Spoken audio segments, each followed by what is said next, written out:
Olá pessoal, boa tarde. A gente está aqui para mais uma aula, né? Nossa terceira aula, que a gente vai tratar da continuação aí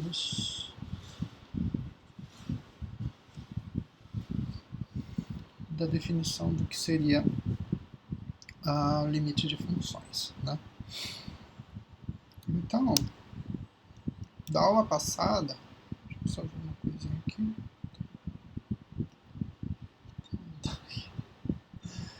Dá aqui uma jogada ali.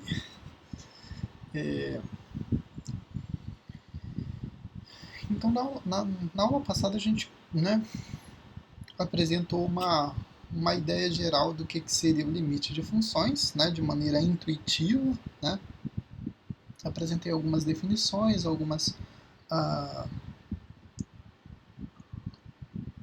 introduzimos a notação de limite, né? Como é que a gente escreve limite de uma função, o significado de cada uma daquelas informações que foram colocadas. Na aula de hoje, então, a gente vai dar sequência a isso.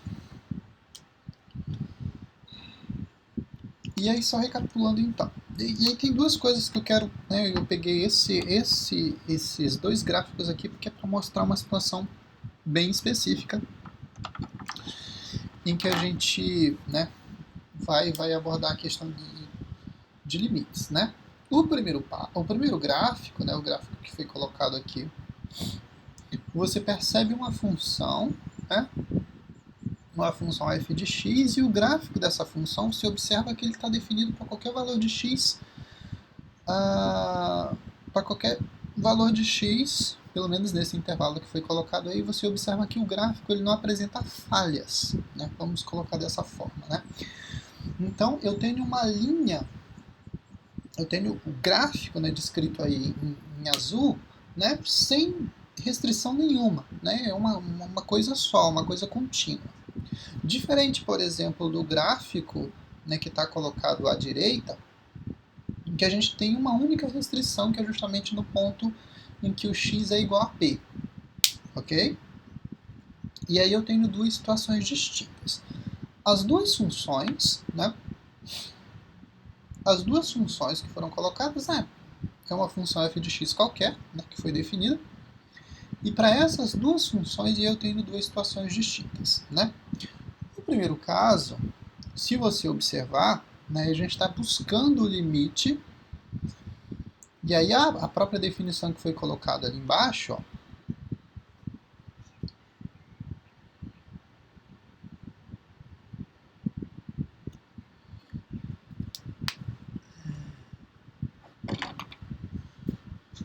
aqui tem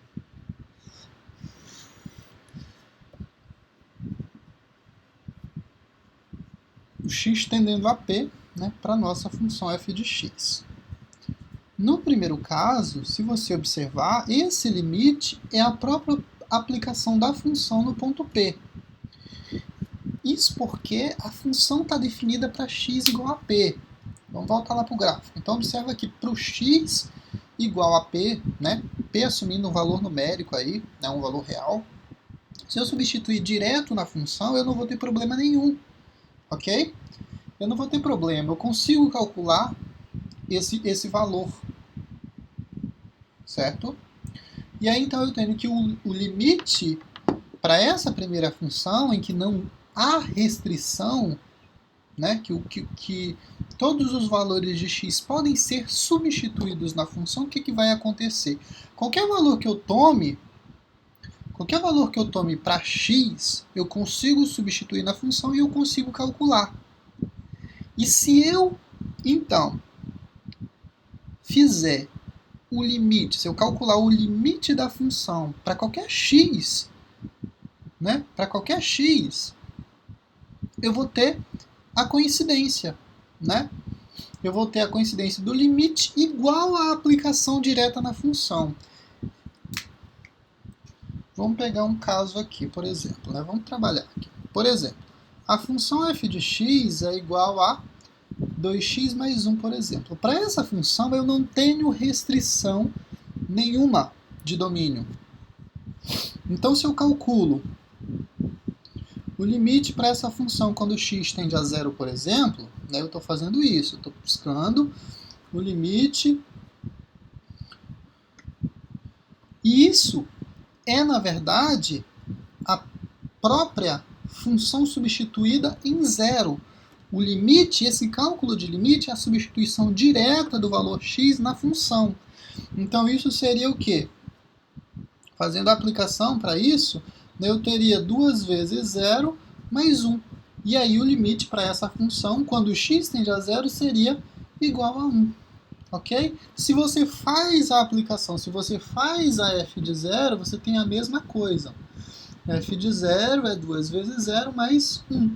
Isso é 0 mais 1, que é igual a 1. Então, nesse caso, você tem a coincidência com o limite tendendo a zero, né, quando x tende a zero, na função 2x mais 1, igual à própria aplicação em f de zero. Ok? Desse modo, para as funções que não têm restrição nenhuma, você faz o cálculo do limite de modo direto, fazendo a substituição da tendência do x, né? O x está tendendo a um determinado valor, você pega e substitui direto na função e calcula, e, né, obtém o limite para isso. Ok? Então, toda vez que isso acontecer, quando não tiver problema, quando não tiver restrição nenhuma para aplicação desse valor p na função, o limite para a função, para essa função, quando o x tender a esse valor p, é a própria aplicação da função no ponto p que foi definido. Ok? E é essa a representação que está colocada aqui no primeiro gráfico. No segundo caso, a gente tem uma função f de x, só que no ponto P, né, que é justamente o ponto problemático, vamos falar assim, a função não está definida para esse ponto. Para esse valor em específico, a função não está definida. Mas ela possui limite, certo? A função possui o limite. E você observa a tendência à direita e à esquerda, né? Quando o teu x se aproxima do valor p tanto pela direita quanto pela esquerda, observa o que acontece no eixo y. A tendência é que a f de x se aproxima de um valor específico, tanto por cima, né, quanto por baixo. Nesse caso, quando a gente tem a convergência, a função tem o limite. Só que nesse caso em específico, existe diferença. Porque aqui, para esse caso, a gente vai chamar esse limite igual a um valor L. E esse L ele vai ser diferente da aplicação da função no ponto P. Para aquele ponto em específico, a função não está definida para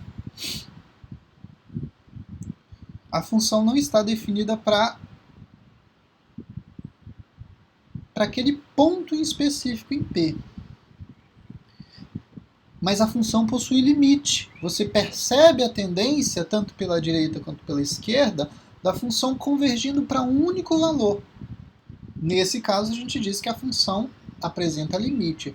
Só que esse limite, e aí é que faz toda a diferença, esse limite, ele não é a aplicação direta, do x, né, desse valor p, na função. Ou seja, o meu limite para esse tipo de função, ele vai ser diferente da aplicação direta da função no ponto P, uma vez que a função não está definida para esse ponto P. Ok? Então é exatamente isso que esses dois gráficos estão mostrando. Você percebe no segundo gráfico aqui à direita que exatamente no ponto P ficou um espaço, né? Um espaço em aberto.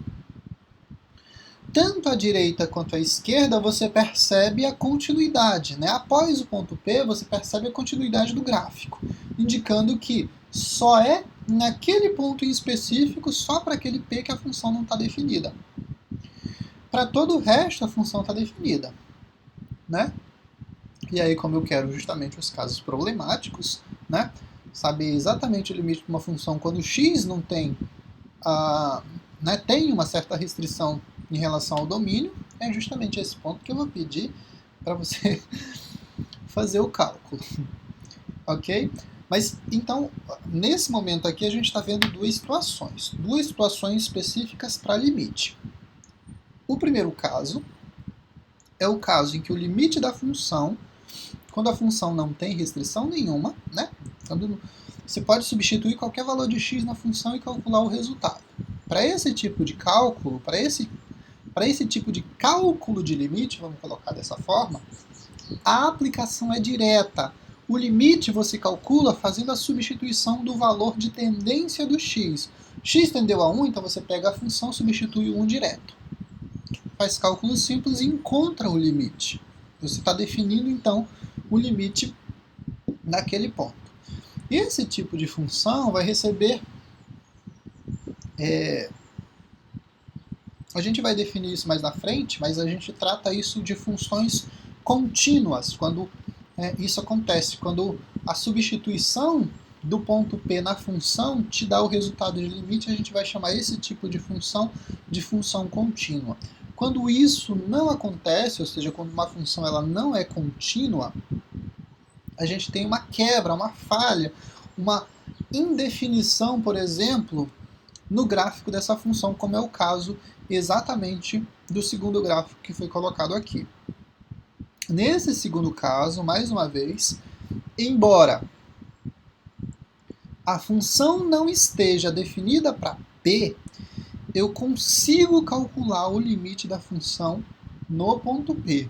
Essa função possui limite, certo? Essa função possui limite. E ele não coincide com a f de P, justamente por causa dessa indefinição em P não sendo possível substituir. Algumas funções, por exemplo, que apresentam restrição, esse tipo de restrição, né? Alguns exemplos. Aqui, por exemplo, se eu tenho a função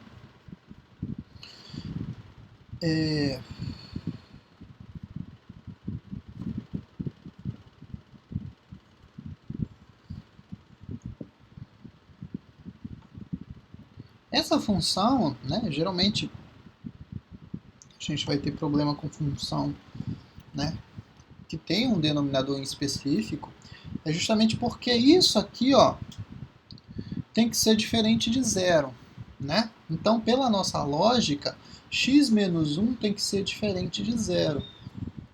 E, obviamente, então, que o x, né, dando o sinal lá, tem que ser diferente de 1. Ou seja, essa função aqui tem um único problema. Ela não está definida para x igual a 1. Mas eu sei, né, é possível calcular o limite quando x tende a 1 para essa função, x ao quadrado menos 1 sobre x menos 1. A gente vai ver daqui a pouco como faz isso, ok? Então, e aí, a f de 1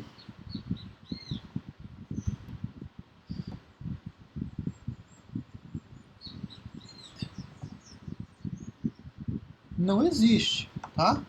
Não existe f de 1 porque, justamente, se você substituir 1 na função, aqui tá ok, né? Você não teria problema nenhum em ter esse zero. O problema é que você ficaria com essa divisão se você faz a substituição, 0 por 0. Esse zero no numerador não tem problema nenhum. O problema é justamente esse segundo zero aqui do denominador, ok?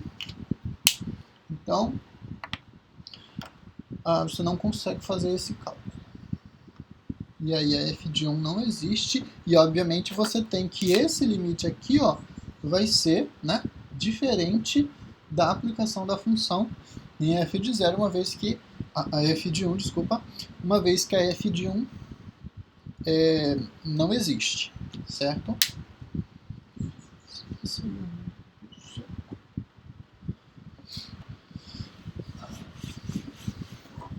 Deixa eu ver o que mais eu coloquei aqui.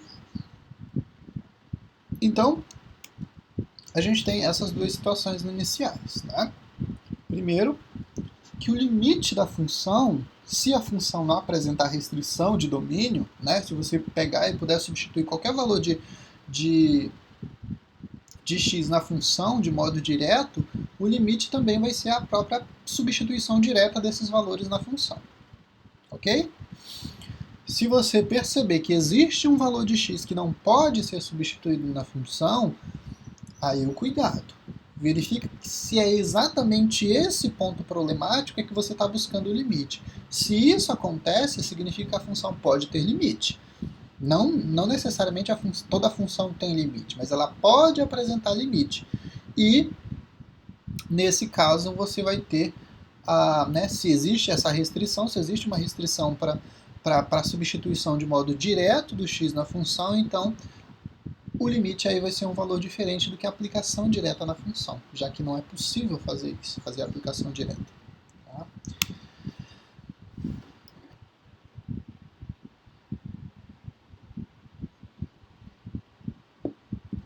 A continuação, né, eu coloquei na sequência aqui mais dois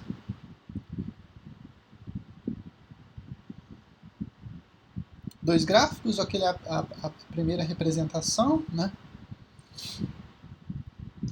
O gráfico em que a f, né, o limite quando x tende a p é a própria aplicação em f de p, e o segundo caso é o caso em que a função ela não apresenta limite.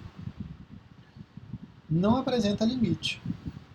Observa que se você fizer nessa situação aqui,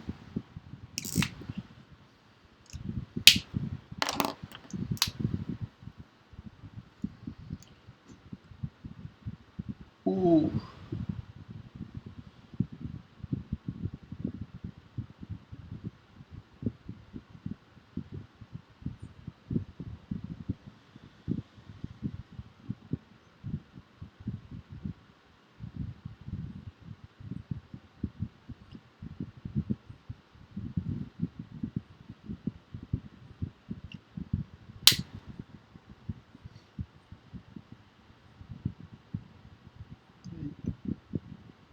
nessa situação em específico, se você observar o que acontece com a função, né, pela direita, né, se você fizer o x tender a p pela direita, o que vai acontecer? Você vai estar analisando essa parte do gráfico da função, tá? Essa parte, ó. Observa que a relação aqui, ó, é que cada ponto desse corresponde a um valor. O valor de x, né? O valor de x aqui, né? Um valor de x específico, e a relação dele com o ponto y, o f de x, né? E aí, se você faz a aproximação, né? Você tem a tendência de que isso vá se aproximando desse ponto, né? Se você pega um valor muito próximo aqui, ó, né? De P, é a situação, né? Pegou um valor aqui de X, então o valor também está se aproximando. Só que o que acontece aqui, ó, é que você, quando chega aqui para essa função, né? Eu tenho um salto, eu tenho uma quebra, né? Aqui em relação ao gráfico da função. Observa que eles não estão conectados. Como é que exatamente isso acontece? Né? E aí, né, na segunda parte, ó, se você for observar, se você fizer o x tender, né, a p pela esquerda, o que vai acontecer? Você vai estar trabalhando com essa parte aqui do gráfico, ó, né? Se aproximando cada vez mais do ponto lá, você vai pegando pontos aqui, e observa a tendência é que isso aqui vai se aproximando desse valor aqui que eu vou definir como a f de p. Se você observar, a substituição direta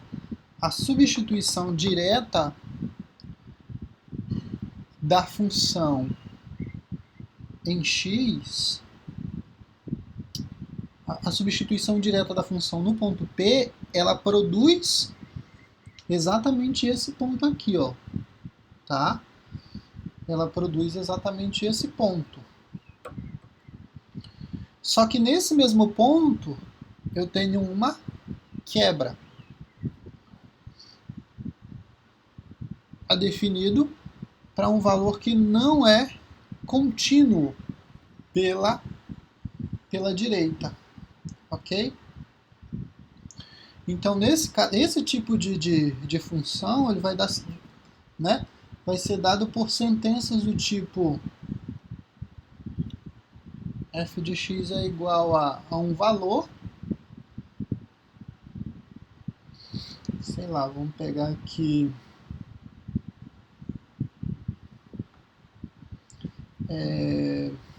essa primeira parte aqui do gráfico, vamos pegar só um exemplo qualquer, 2x menos 1, se... Aí eu geralmente coloco uma sentença, né? Eu coloco um valor específico, sei lá, se o x for menor que, sei lá, vamos chutar um valor aqui, 3, por exemplo, né? Se o x for menor ou igual, nesse caso pode ser igual porque eu tenho a concordância desse ponto. E aí a outra parte da função, sei lá, vamos colocar um x ao quadrado, não só para exemplificar, não necessariamente esse tipo de função corresponderia àquele gráfico, tá? É só uma ilustração para esse tipo de quebra de continuidade, né? Se o x for maior que 3. E aqui, ó, nessa primeira parte da função, que exatamente descreve né, descreveria o primeiro gráfico, né, eu tenho que o x tem que ser menor ou igual a 3. Ou x, né, aqui esse p seria o nosso 3, por exemplo, e tudo que é menor que 3 seria substituído por essa função aqui, ó, seria, né, descrito por essa função, por essa notação aqui, x menos 1, por exemplo. E aí, então, a substituição, né, de qualquer valor de x que estaria para esse intervalo aqui, até 3, e a parte negativa toda, né, seria usado nesse tipo de função. E aí, para a outra parte do gráfico, seria um x ao quadrado se o x for maior que 3, ou seja, tudo que for maior que 3 vai ser substituído por essa função aqui. E aí, como eu tenho o 3 como ponto de partida, e eu tenho funções diferentes, né? Aqui, ó, eu tenho um 2x mais 1, e aqui já é outra notação para indicar, outra regra, né? Embora seja a função f de x, mas ela é dada por duas sentenças distintas, eu vou ter uma quebra no gráfico da função, e aí exatamente no ponto P, embora eu tenha a definição porque eu incluí, o x pode ser igual a 3, o x pode ser igual a 3, e aí, por exemplo, se eu não incluísse aqui, ó, ficaria em aberto tanto lá em cima quanto lá embaixo, né? Ficaria a bolinha aberta aqui, tá? E aí a indefinição no ponto P, né? No caso, foi definido aqui como sendo 3. E aí, então, bolinha aberta aqui. Mas nesse caso eu decidi incluir, então, menor ou igual, ou seja, que pode assumir o valor 3. E ao assumir o valor 3 pela esquerda, né? Pela esquerda. Pela direita, ou seja, os valores maiores que 3, vai ser dado por outra sentença, com x ao quadrado. Então, o gráfico ali representado. Ok? E aí você tem que esse espaço aqui, ó, né? Esse espaço em branco, ó, não tem definição. Ficou toda essa parte aqui, né? Sem valor definido no gráfico da minha função, né? Sem uma imagem para a função nesse espaço aí. Esse tipo de função é uma função não contínua, obviamente. E a ideia aqui também é que a função não apresenta limite, porque para que a função tenha limite eu tenho que ter essa coincidência, tanto pela direita quanto pela esquerda, o valor tem que convergir para um único, né? Embora a função não esteja definida naquele ponto, por exemplo, mas a convergência, a tendência de produzir o valor, você consegue observar isso tanto pela direita quanto pela esquerda, ok? Então, e aí quando há essa coincidência você tem limite, mas nesse caso, por exemplo, se você for observar a função, né, seria definida aqui, né, um valor f de p, e aí pela direita, ó, esse valor seria aqui, né, e todo esse espaço aqui, ó, né, todo esse espaço estaria aí sem valor definido. Então a função, nesse caso, ela não apresenta limite, certo? Então, conseguimos aí essa segunda situação em que a função, né, produz um valor p, né, está definido para o valor p, mas se você observa os limites laterais, à direita e à esquerda, eles não coincidem. Nesse caso, a função ela não apresenta limite no ponto.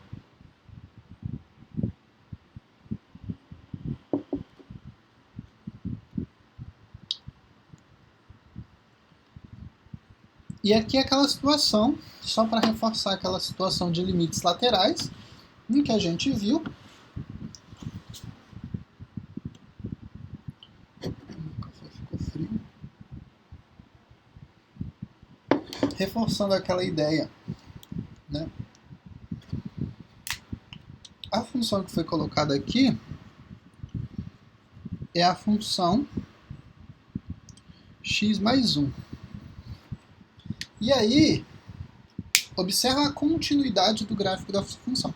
A função x mais 1, né, o gráfico dessa função ele vai ser dado por uma reta, né, uma função do primeiro grau. O gráfico de funções do primeiro grau são retas, né?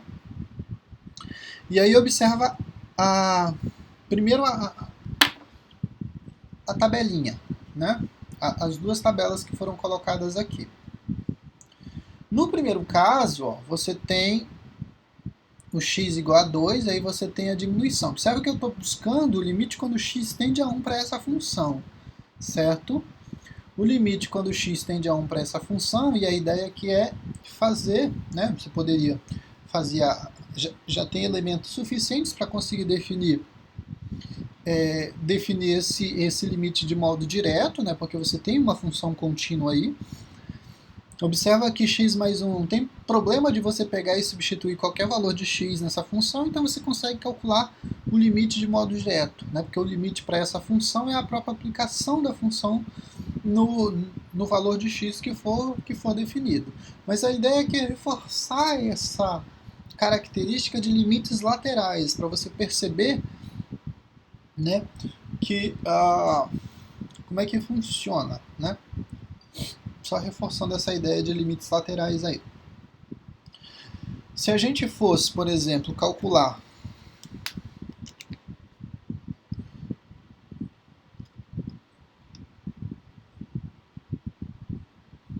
né, para essa função, e a tendência é quando x tende a 1, né?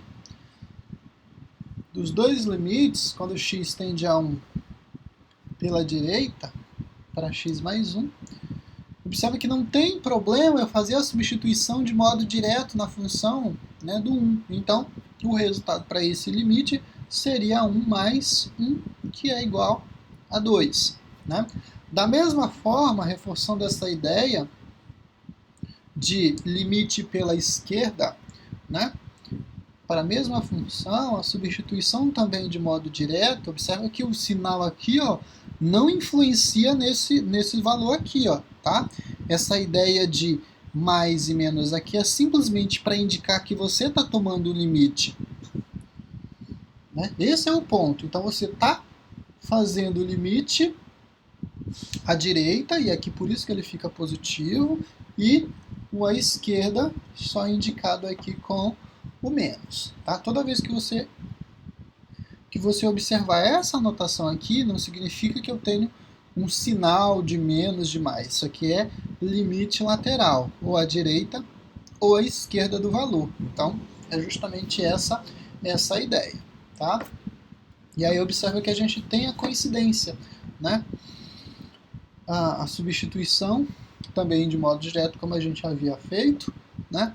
O resultado é igual a 2 para essa função, né? De modo que o limite, né, para essa função, quando x tende a 1, e aqui a ideia não é indicar pela direita e pela esquerda, mas sim o limite da função quando x tende a 1, né, isso é muito natural de se fazer. Né? O resultado é igual a 2, né, de acordo com a coincidência dos limites aqui. Então, para esse tipo de função, como a gente viu, basta que você faça a substituição do valor de tendência do x direto na função, né, e foi exatamente isso que a gente fez, a função é x mais 1, então a substituição direta do x por 1 aqui, e aí as operações básicas que sobraram, e o resultado para esse limite é igual a 2. Né? Para esse tipo de função, essa ideia é bem tranquila de a gente fazer. Né? E aqui eu coloquei a tabelinha com os valores, só para a gente observar essa tendência, né? Quando o x tende, né, tomando um x igual a 2, e a tendência é que ele né, pegar o x aqui e observar essa tendência de diminuição dos valores em relação à função, né, pela direita, né, tomando um valor, né, o x é igual a 1, né, o valor de tendência do x que eu quero definir é igual a 1, então estou pegando valores à esquerda, ou seja, que são, estou fazendo o limite pela direita, ou seja, estou pegando valores maiores que 1, então peguei 2, peguei 1,5, peguei 1,1, 1,01, 1,001, né? E eu consigo calcular esses resultados, né? Então, pela direita, se eu substituo 2 na função, o resultado é 3. Se eu substituo um valor menor, ou seja, me aproximando de 1, o resultado vai ser igual a 2,5, né? O segundo valor aqui da tabelinha.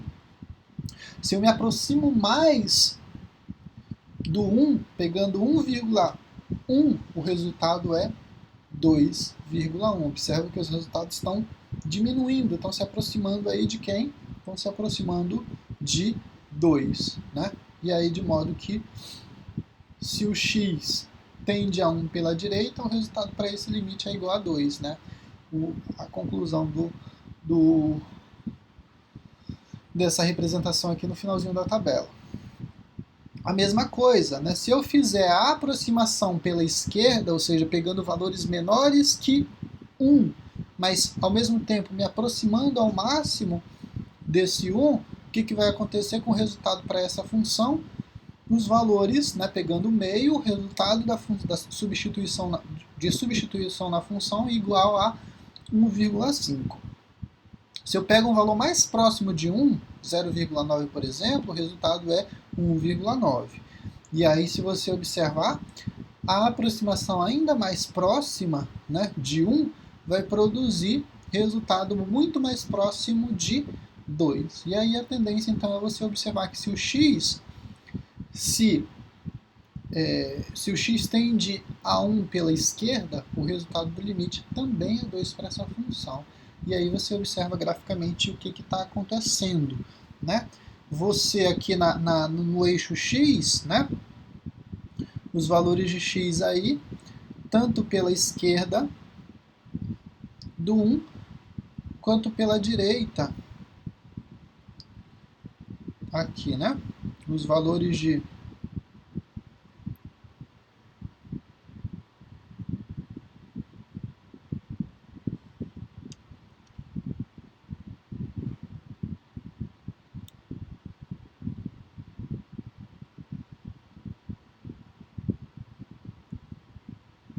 isso que aparece, mas eu não sei. Não consigo, né? Acho que aparece. Então aqui, ó, os valores de x, né, tendendo a 1 pela direita, Observa aqui, a observação aqui em relação ao eixo x, mas o resultado do limite vai ser projetado aqui, ó, tá? No eixo x, porque é função, é aplicação. Esses aqui são as variáveis, os valores de x que eu posso substituir na minha função, mas o resultado, né?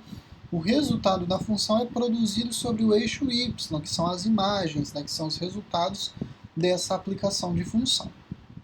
Ok? Então a tendência é que se o x tende a 1 pela direita, o que eu observo aqui é que a função foi definida aqui em cima como f de x, como sendo esse primeiro ponto, essa primeira ligação aqui da f de x. Mas se eu me aproximo, né, se eu aproximo o x de 1, a tendência é que esse f de x se aproxime de 2 pela direita. Né? Se eu faço a mesma coisa pela esquerda, a tendência aqui, ó, esse x, né, produzindo esse resultado f de x, é que ele se aproxime também de 2, aqui graficamente representado. Ok? E aí aquela situação, né? Eu tenho uma função e essa função ela não está definida para aquele valor. Né? Para aquele resultado em específico eu não posso substituir de modo direto. Por exemplo, né, para essa função que foi colocada aqui, eu já havia colocado nesse exemplo, né, x ao quadrado menos 1 dividido por x menos 1.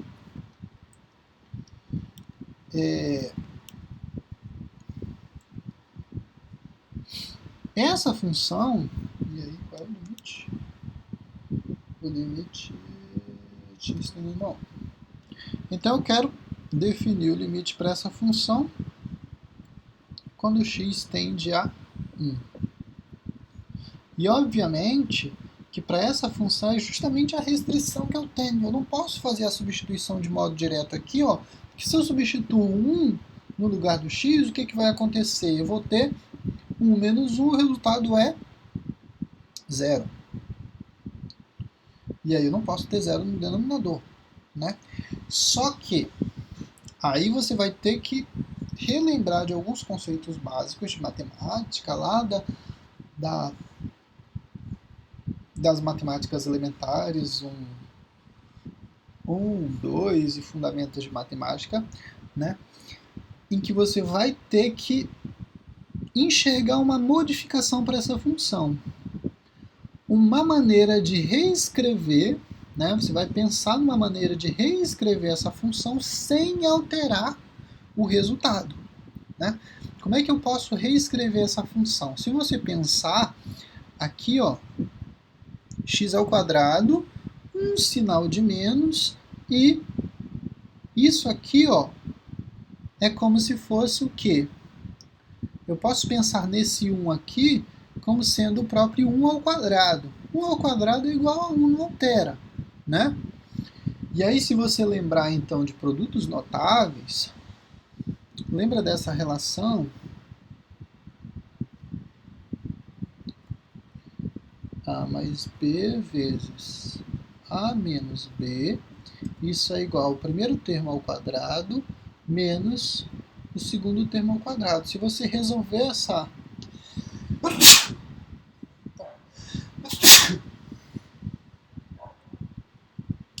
Se você resolver isso, né, para você resolver isso, você teria que multiplicar A vezes A e o A vezes menos B. Depois B vezes A e B vezes B. Né? Aplicar a propriedade distributiva aqui, tanto para o A quanto para o B, multiplicando o A e multiplicando o menos B. Só que o que acontece aqui? Ó, A vezes A ao quadrado, ok. Quando você multiplicar A vezes menos B, o resultado fica menos AB. Menos, né? E aí quando você multiplicar esse aqui positivo e esse aqui positivo, aí você teria o quê? Você tem aquele que deu negativo, né? A vezes B negativo, e você tem o A vezes B aqui positivo. Ó. Eles se anulam, né? De modo que os termos do meio somem. E aí sobrou o quê? B ao quadrado, né? B vezes menos B. Ok? Então, se você tiver, toda vez que você tiver dois termos elevados ao quadrado, né? E uma subtração entre eles, como é que você pode reescrever eles? Você pode reescrever ele como sendo o produto da soma pela diferença desses dois termos. Ou seja, aqui você pode enxergar esse 1 como sendo 1 ao quadrado, porque não vai alterar. 1 vezes 1 é o próprio 1. Então, se ele tiver ao cubo, se ele tiver ao quadrado, se ele tiver... É só uma maneira de você olhar para o número de modo que você consiga enxergar uma propriedade para que você faça a aplicação aí. Então, nesse caso, ó, o limite ainda não foi aplicado. Eu estou modificando a função, mas eu ainda não apliquei o limite, né? Tal quadrado, e tem uma subtração entre eles, como é que eu posso reescrever? Produto da soma pela diferença. De quem? Dos termos, do x e do 1. Então é x mais 1 que multiplica x menos 1. Isso dividido por x menos 1. Ok? O limite ainda não foi aplicado, o limite permanece. Aqui, ó, você tem uma multiplicação e você tem a divisão, né? Divisão. Como se você estivesse dividindo esse por esse. Divisão de iguais, o resultado é sempre igual a 1. Então, x menos 1 dividido por x menos 1 é 1. Ou simplesmente você faz, né, o cancelamento. E aí, então, você vai aplicar o limite em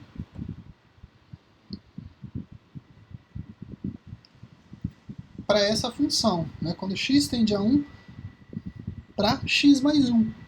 Para isso aqui, ó, eu não tenho restrição mais. A restrição sumiu. Agora eu consigo substituir de modo direto.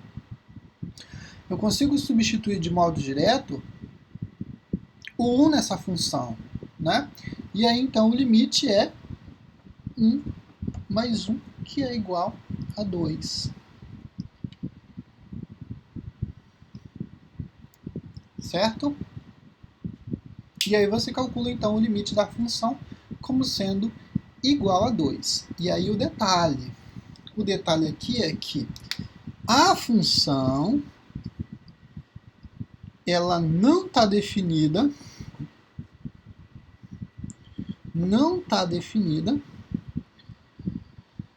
em x igual a 1. A função não está definida em x igual a 1, ou seja, a f de 1 ela não existe. Tá? Não existe a f de 1. Mas o limite, quando x tende a 1, para essa função, ele é igual a 2. Ok? Então, só o detalhe aí. E daí você conclui o quê? Né? Que essa função, mas isso a gente vai falar mais em aulas mais adiante, né? A gente vai falar sobre continuidade de função, que é a nossa unidade 2, na verdade. Aqui é só essa ideia geral, né? Definição e definição de limite, certo? Deixa eu voltar aqui para o... Se eu coloquei o gráfico, então... E aí você tem a representação, né? Você tem a representação do gráfico dessa função aí definida dessa forma. Ok? E aí observa aqui no ponto, ó, no ponto em que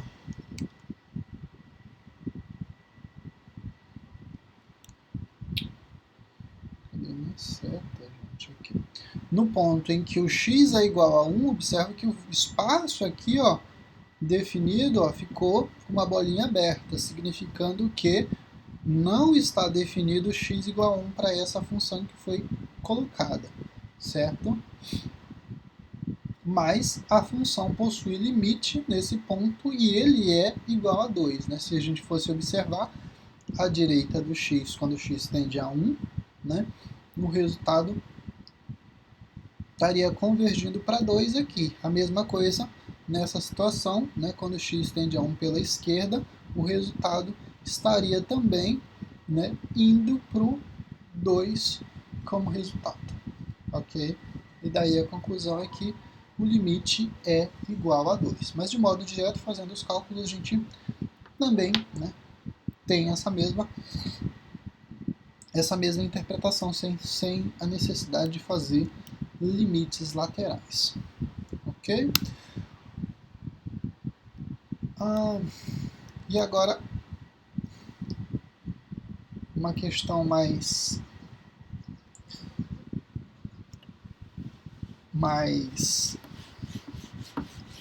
como é que eu posso dizer? Mais formal, né?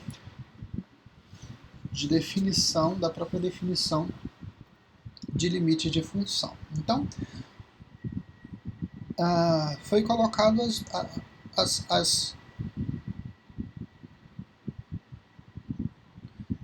e aí até coloquei uma terceira situação, né? O gráfico A, né? O primeiro gráfico está representado pela letra A aí, né? São gráficos de funções e a gente vai analisar essas situações. No primeiro caso, o gráfico A, eu tenho o limite, né, da função e você tem exatamente aquele caso em que a função não está definida no ponto P, mas o limite existe, né? O limite existe. No segundo caso, em B,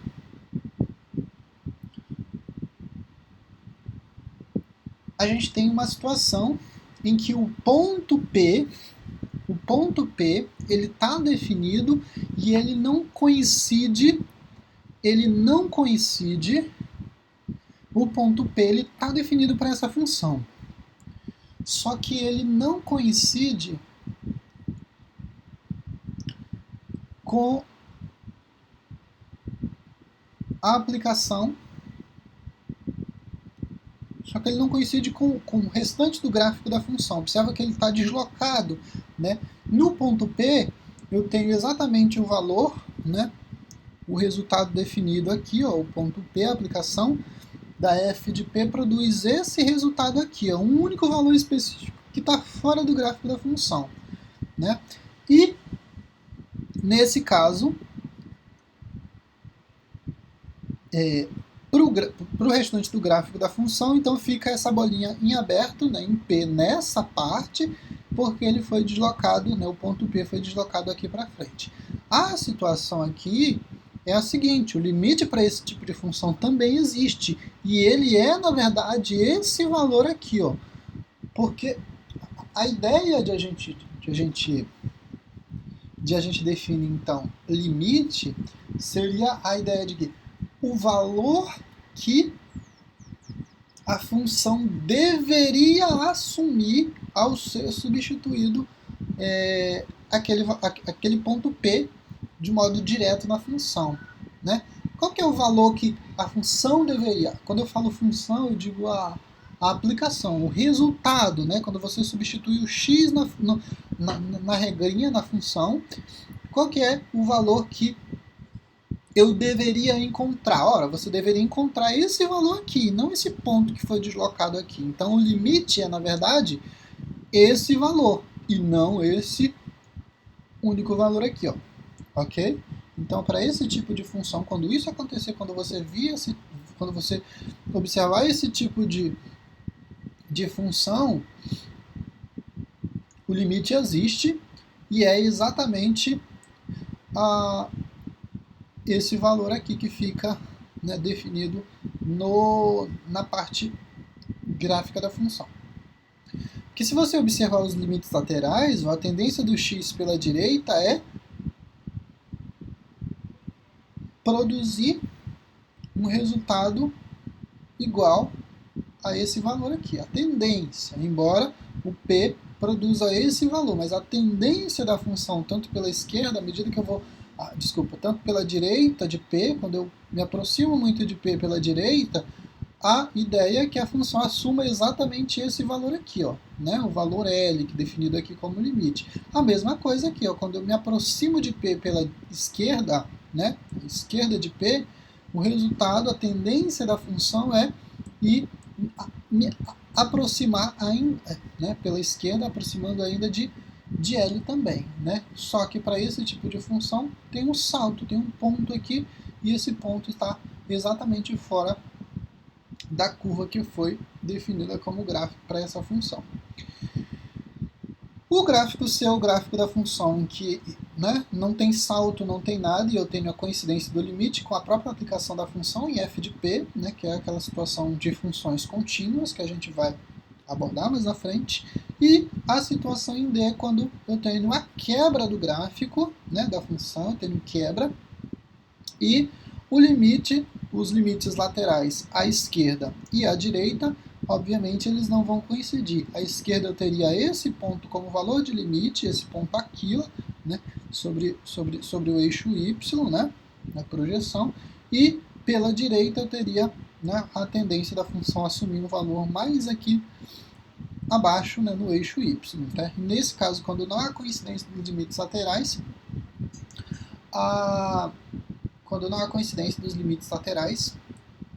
não existe limite para a função. Ok? Então, as 4 situações que vocês podem observar aí em relação ao limite de funções. E aí a gente já vai tratar desse epsilon e desse delta que foi colocado aí, né, em termos de notação matemática, que é isso que aqui.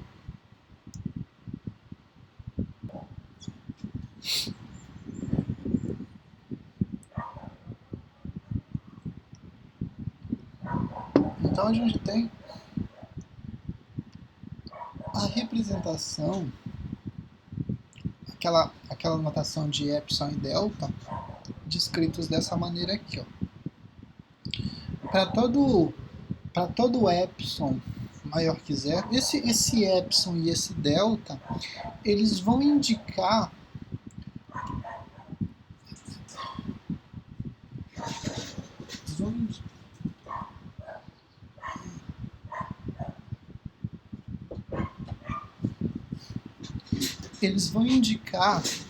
uma diferença não, um espaço.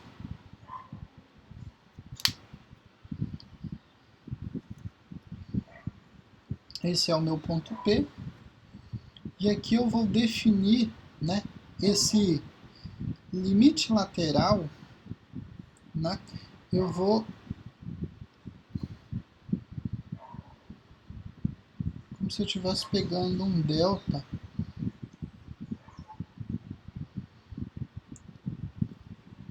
que tem a mesma medida aqui em relação, e aqui seria obviamente o P mais o meu delta, né, e aqui exatamente o P menos essa representação do delta. E a substituição disso, né, numa função f de x, vai produzir um valor L de limite, né, que a gente está observando os limites laterais, a aproximação em relação a P pela direita e pela esquerda, né? E a ideia é você tomar cada vez mais próximo de P quando você faz isso. Lembra daquela tabelinha que a gente pegava o 2, aí ia aproximando, por exemplo, né, naquele exemplo que eu coloquei anteriormente pela direita, né, eu tinha o valor 2, aí eu queria aproximar de 1, aí eu pegava valores aqui, ó, pegava valores mais próximos possíveis do 1. Então a ideia é fazer essa diferença entre o valor que eu estou buscando, que eu estou pegando, né, o mais pequena possível em relação ao ponto, sem fazer a substituição direta no ponto, né? Então aqui, por exemplo, nesse caso, sei lá, se eu estivesse trabalhando com a diferença de uma unidade, né? Uma unidade para a direita e uma unidade para a esquerda. Se a gente pensasse no P igual a 2, né? P igual a 2. Então o valor de delta é igual a 1, né? Ou seja, se aqui é o 2, aqui seria esse P mais delta, seria o 2 mais 1, que seria o 3, né? E aqui a representação desse P menos delta, ou seja, se o P é 2 e o delta é igual a uma unidade, então a subtração seria igual a 1. Então eu estaria trabalhando, na verdade, com o intervalo, né? 2, aqui a tendência do 3, e eu faria exatamente isso, né? aproximar o valor pela direita e pela esquerda, né, em relação a 2, começando em 1 e 3, né, dependendo da direção que eu estiver tomando. Só que a nossa ideia é pegar um delta muito, muito pequeno, muito, muito próximo. Né? Aqui, por exemplo, eu estou trabalhando com uma unidade, mas se eu trabalhasse, por exemplo, com delta igual a 0,5, por exemplo, né, em vez de ter 3, aqui eu estaria trabalhando com o 2,5 desse lado e com o 1,5 desse lado. Ok? E isso em relação ao nosso ponto central, que é igual a 2. Certo? Só que você pode fazer o delta ser menor ainda. Certo? Você pode trabalhar com delta igual a 0,1, por exemplo. Né? Se você fizer isso, olha o que você vai pegar desse lado. Você vai estar trabalhando com o 2,1 e aqui você vai estar trabalhando com o... A representação aqui vai ficar com 1,9, por exemplo. Né? E embolou tudo, né? Mas menor que o 0,1, você pode trabalhar com, né, fazer isso ser menor ainda que 0,1, pode ser o 0,001, por exemplo, né? Aí você ia tá fazendo essa tendência desse valor pela direita, né, e pela direita e pela esquerda, num valor muito próximo de 2, sem necessariamente ser igual a 2. Tá? Então, é essa a ideia, né? A gente coloca essa representação de P mais delta, mas esse delta indica um tamanho de intervalo. A gente está trabalhando com a ideia de tamanho aqui, realmente. Tá? E a ideia é sempre pegar um delta muito, muito próximo de zero. Né? Muito, muito próximo de zero. E a tendência aqui, então, se você faz, né? Você pega um P mais delta, aqui você vai produzir na função um limite mais um valor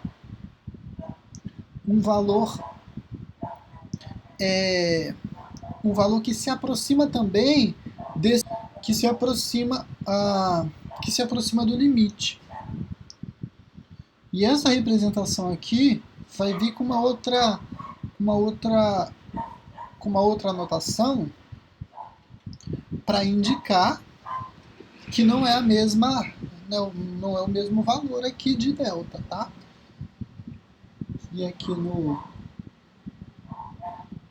na nossa representação, por exemplo,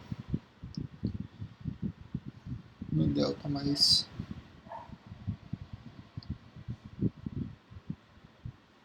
no P mais delta produz também uma variação em relação ao eixo Y, né? E aí a ideia, como a gente falou, é fazer, né, pegar um valor de delta muito pequeno e fazer ele se aproximar de P, e à medida que eu estou também diminuindo esse valor de delta, eu estou fazendo com que essa diferença aqui, ó, também diminua. E aqui é menos, né, e não mais. Estou fazendo com que essa diferença também diminua e ela se torne igual ao limite da função. Né? Essas representações aí. E aí, em termos de notação, o que acontece? Então, se para todo... E aí é exatamente o que está colocado aí, dentro desse quadrado azul aí.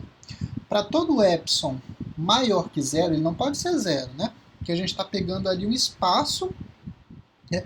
Embora seja muito próximo, a tendência é sempre pegar um valor muito próximo de zero, a gente não está tomando um epsilon igual a zero. Porque se a gente tomar o epsilon igual a zero, o que vai acontecer com a nossa representação? A gente vai estar trabalhando exatamente com...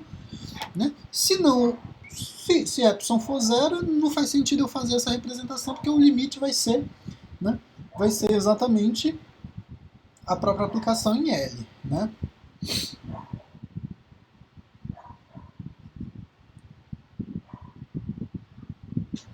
E aí, nesse caso, também vai existir um delta que vai ser menor que zero, a gente viu, né? O valor de delta em relação ao eixo y também é maior que zero, né? A gente faz ele muito próximo de zero, mas não exatamente igual a zero. Tal que para todo x pertencente ao domínio da função, a gente tem essa anotação aqui, que é exatamente essa representação que está colocada aqui embaixo. Ó. Esse p menos delta tem que ser menor ou igual a p, e esse p, na verdade, assumindo o valor de x, que é menor que p mais delta. Né? É exatamente essa anotação aqui. Esse valor p agora assumindo essa representação como sendo o nosso valor x, né, que vai estar nesse intervalo.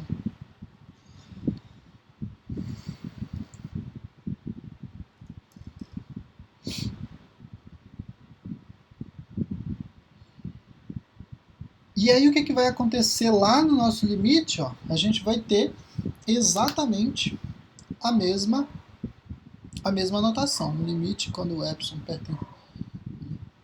for menor que a f de x, que é menor que o limite mais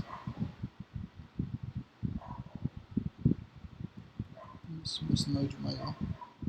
E eu não estou mostrando isso para vocês. Mas essa é a segunda parte ali, né? Essa representação aqui que está colocada nesse domínio. Então a gente admite a existência, se a gente admite a existência, né, de um epsilon diferente de zero, produzindo um acréscimo no limite, tanto para mais quanto para menos, e é exatamente isso, a gente está admitindo a existência de um valor epsilon que, somado com o limite, né, vai produzir um valor diferente do limite da função.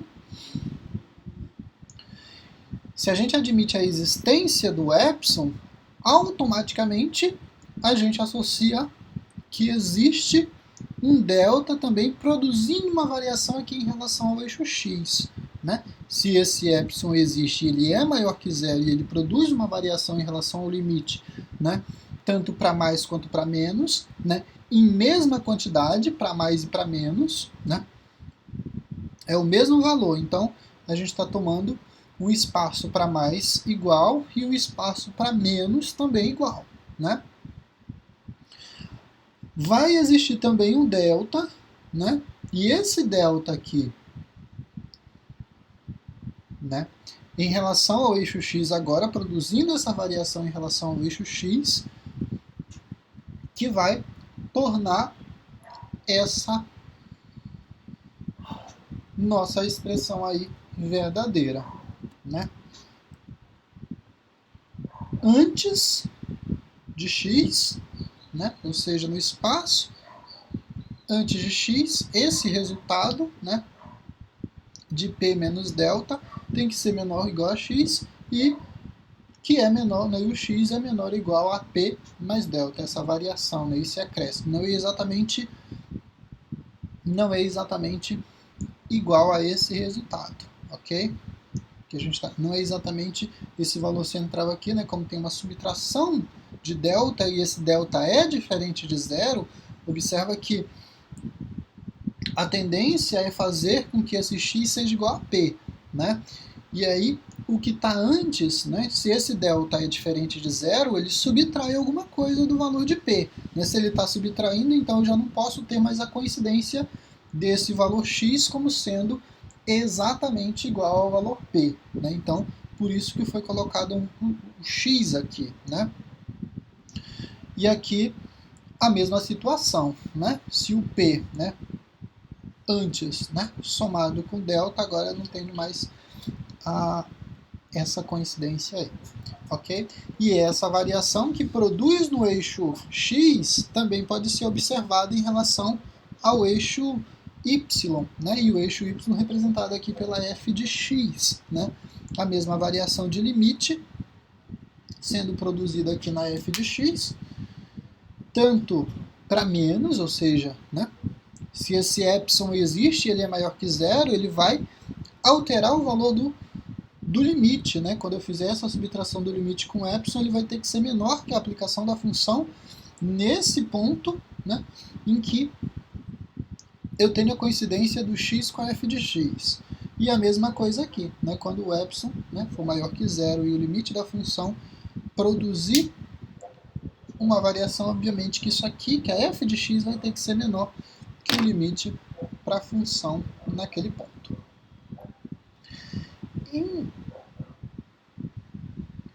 escrever isso aqui também, né, pode ser, reescrever isso aqui pode ser, vocês podem ver isso também nos livros da seguinte maneira, né, isso pode estar representado na forma de módulo, né, módulo de x menos p menor que delta, implicando que a f de x menos o limite é menor que epsilon, da mesma uma outra maneira de reescrever essa notação. Mas isso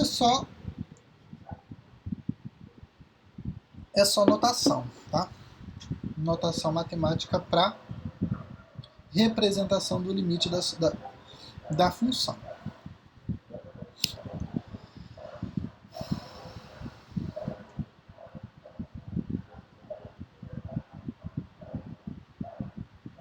Esse gráfico aqui eu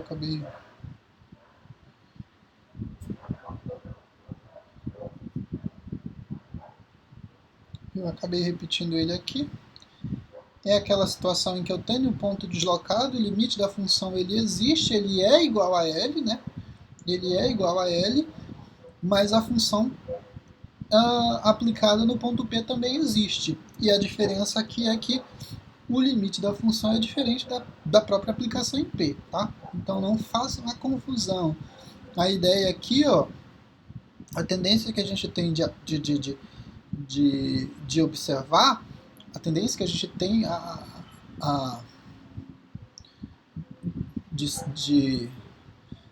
de errar, o erro comum aqui é definir o limite da função como sendo a própria aplicação em P.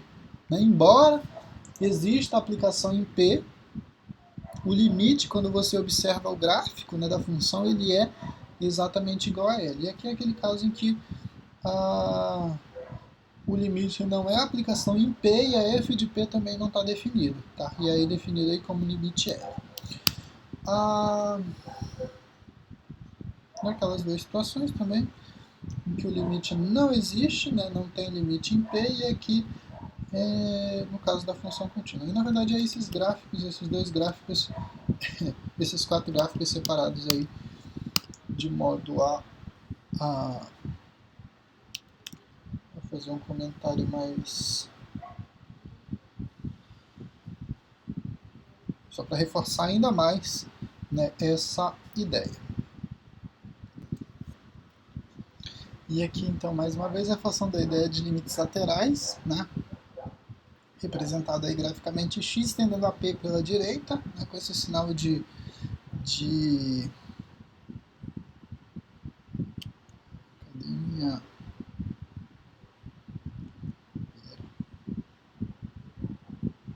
aqui, né? Essa representação, essa notação, o limite quando x tende a P pela direita para f de x é igual a L, né? Assume esse valor L, embora a gente tenha quebra aqui em relação ao gráfico da função, mas o limite lateral ele existe, isso é bom frisar, né? Embora, né? E aí é um ponto que eu quero reforçar exatamente, se for pedido exatamente para você calcular um limite, né? E quando eu tenho uma quebra do gráfico da função assim, né? Dessa forma, mas o limite lateral ele vai existir, né? Seja pela esquerda, seja pela direita. O que não vai existir, porque não tem a coincidência tanto do limite à esquerda quanto à direita, o que não vai existir é o limite da função naquele ponto. Mas o limite lateral, quando x tende, sei lá, pela direita, né, de acordo com a representação aqui, esse limite existe, ele é igual a L. Tá? Então, só para fazer a diferenciação. O limite lateral quando x tende a p pela direita, né, o sinal de mais representando aí a direita, ele vai existir, e ele é igual a L, certo?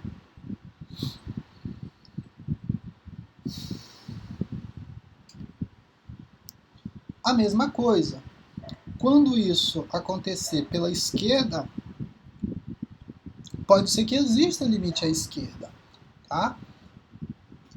Né? E esse limite, quando x tende a p pela esquerda, ele vai existir, é igual a L, porém, nesse caso, né, só reforçando, para a função, né, quando você pega os dois limites e compara e verifica que a tendência não é produzir o mesmo resultado, ou seja, não tem coincidência entre... Ou seja, não há igualdade, os dois limites laterais não são iguais, então a função não possui limite naquele ponto em que foi definido. E aí vamos para algumas aplicações. Tá, a gente viu um monte de coisa, então vamos agora calcular. Vamos fazer cálculo aqui em relação aos limites. Se você, e aqui é o primeiro cálculo de limite que a gente vai tratar é justamente o cálculo do limite de função constante.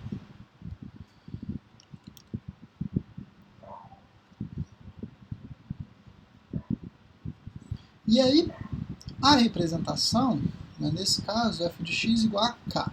K como sendo um valor de constante, é um número, tá? Um número qualquer.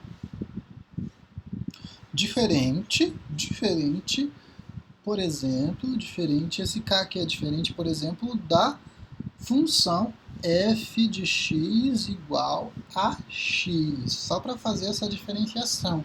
Aqui eu tenho um valor constante de k, porque ele é um valor numérico, tá? Toda vez que vocês virem essa representação de função constante, geralmente a representação de função constante, né, quando ela não está definida aí, mas você quer representar isso aqui como sendo uma constante, a ideia é você assumir a variável k como sendo esse valor. E esse valor de constante, ele vai ser fixo. Você está trabalhando, sei lá, com uma função f de x igual a 2, por exemplo. É uma função. Embora seja uma função, você observa... Por que é a função constante? Porque não importa o valor que você diga que você vai substituir no x. Se você for calcular f de 1, por exemplo, o resultado é fixo, é 2, né? É constante. Né? Embora você diga, eu vou calcular f de 4, mas como não tem x para fazer a substituição aqui na função, né, a função é f de x igual a 2. Não tem x aqui, ó. Não tem onde substituir esse 4 que eu estou pegando do domínio da função. Se a gente for pensar graficamente, o que está acontecendo aqui? Ó? Os valores de x são os valores que eu posso substituir na função. Baseado nesse x, eu vou produzir um resultado em relação ao eixo y. Né? Eu vou fazer essa associação. Só que nesse caso, a função já está definida. Qualquer valor de x que você tome, o resultado é sempre igual a 2. Ou seja, o gráfico para essa função é uma reta que vai ser paralela na altura do y igual a 2, né, paralela em relação ao eixo x. Qualquer valor que você tome, né, para x igual a 1, o resultado é 2. Para x igual a 2, o resultado para y é igual a 2. Para x igual a 3, o y é 2. Então não altera. Né? Para o 4 aqui o resultado vai continuar sendo 2. Então por isso função constante, é porque o resultado de y já está definido. Ele é um valor numérico. Toda vez que você vir representado uma f de x igual a k, por exemplo, você está tomando esse k como um valor de constante. Ok? O que é diferente de você fazer essa representação aqui. Aqui eu tenho uma função do primeiro grau. Aqui eu consigo fazer a substituição do x. Né? E aí eu tenho exatamente a coincidência. Né? Se eu fizer a f de 1, o resultado para y vai ser igual a 1. Né? Se eu fizer a f de 2, o resultado para y, né, é a substituição desse 2 na função, no lugar do x. Né? Aqui é o que eu estou querendo dizer. Se eu faço a f de 2, eu estou pegando o quê? Substituindo 2 no lugar desse x. Né? Então, o resultado de y é 2, e assim sucessivamente. ok? E aí depois eu consigo fazer a associação de um ponto distinto com o valor de x, com o valor de y no gráfico da função. Mas a ideia, então, é função constante. A gente está calculando o limite de função constante. O que acontece aqui nesse caso? Se você for observar,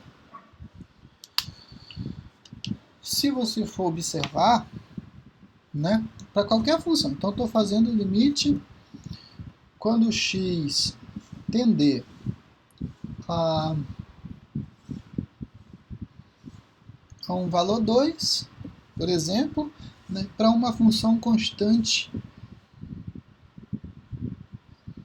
igual a 4, por exemplo. Olha o que acontece para esse tipo de função. A função constante, é que está fazendo aqui no lugar desse função constante, f de x igual a 4, por exemplo, né, no caso. Olha o que acontece. Se eu fizer o x tender a 2, não existe para essa função restrição nenhuma de domínio. Eu posso substituir qualquer valor de x nessa função. Só que a substituição de qualquer x para essa função não é uma substituição direta. Por quê? Porque a função não tem x para eu fazer a substituição. O y já está calculado. Embora eu faça a associação daquele ponto lá, como a gente viu, né? A reta na altura do 4, faça a associação com x igual a 1, com x igual a 2, já está calculado, né? O resultado é sempre 4. Então, se eu faço o x tender a 2 para essa função constante, o limite dessa função continua sendo 4, porque não tem x para substituir aqui. E aí vem, então, a primeira regrinha, que o limite de qualquer função constante, né, e aí eu vou fazer essa representação, quando x tender a p, para uma função constante igual a k, o limite é a própria constante, certo? Então, é a nossa primeira regrinha em relação aos limites. O limite de uma função constante é a própria constante, né? Então, toda vez que você tiver uma função constante, f de x igual a 2, f de x igual a menos 1, f de x igual a 6, não importa o valor de tendência do x, o resultado sempre vai ser igual ao valor de constante, né? Se eu tiver, sei lá, o limite quando x tende ao infinito, e ao infinito positivo, para função igual a menos 2, o resultado continua sendo menos 2, porque não importa o valor que você substitua nessa função, o resultado continua sendo o valor de constante que foi substituído aqui. E toda função constante é uma função também contínua, porque você não vai ter quebra em relação ao gráfico dessa função, tá? Mas a questão de continuidade aí eu fico me adiantando, né? Mas a gente vai ter uma unidade só específica para falar de continuidade de função, que é um tópico bem tranquilo, né? A gente já vai acabar incorporando outras coisas em relação a esse tema, ok? Então,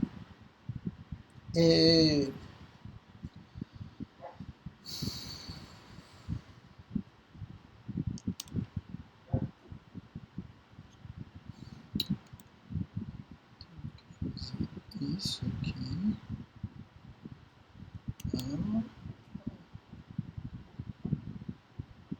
aqui. Então, a nossa função constante, quando x tende a p, o limite é igual à própria função, só que a função é uma função constante, não importa a variação da aplicação, o resultado sempre é um valor constante, né? Um valor constante. E aqui a gente tem uma outra notação, que embora a função e a gente tem a coincidência, né? Porque a f de x, ela sempre vai ser igual, sei lá, se eu fizer a f de menos 1, o resultado é 2. Então, o limite, né, dessa função vai ser, já está definido, não tem substituição se eu fizer o limite, quando x tender a menos 1, para essa função 2, o resultado é 2. E aí a gente tem exatamente a coincidência do limite, né, de L exatamente igual à própria aplicação em menos 1.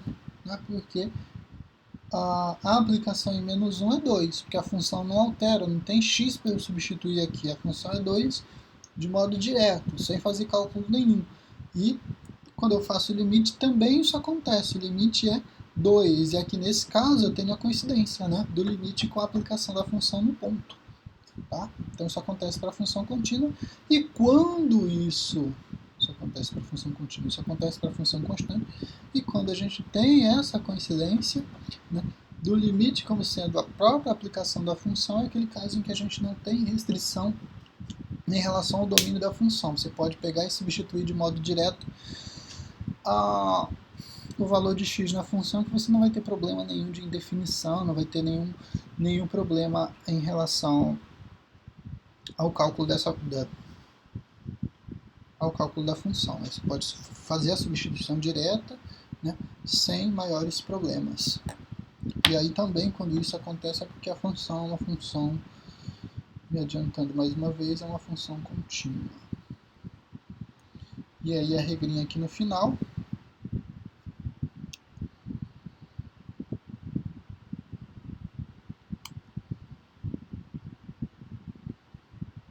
O limite da constante é a própria constante. Uma outra aplicação, né, que foi colocado é justamente o limite quando x tende a 2 para quê? Para 3x menos 2. E essa é a função que foi colocada.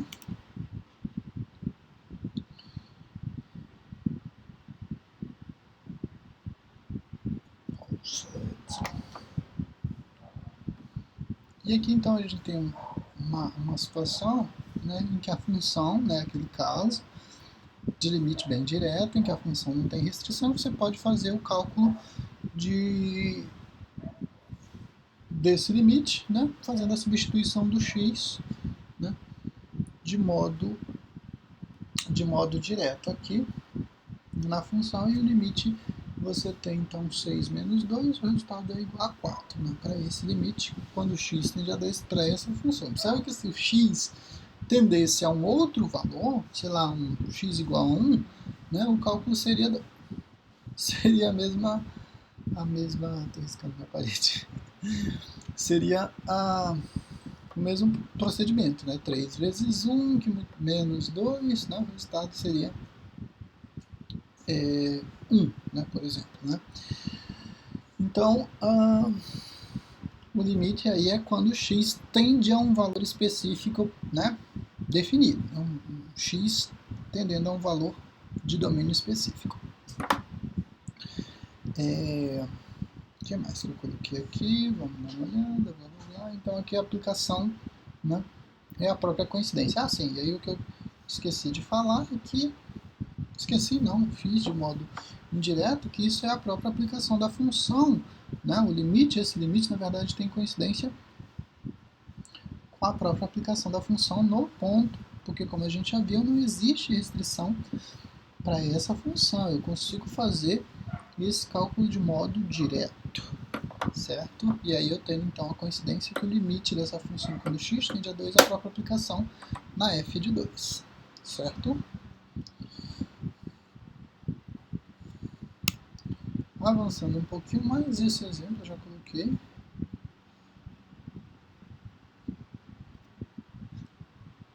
Esse exemplo já foi resolvido, vou tentar produzir.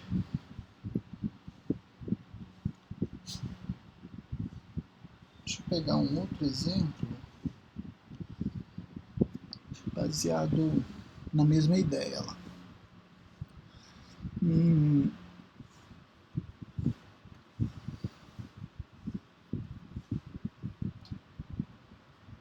Tá. Vamos pensar na função limite quando x tende a 4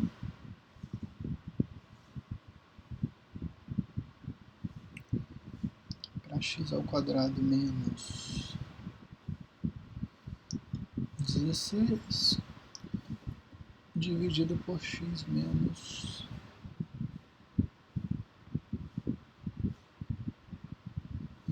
4, por exemplo.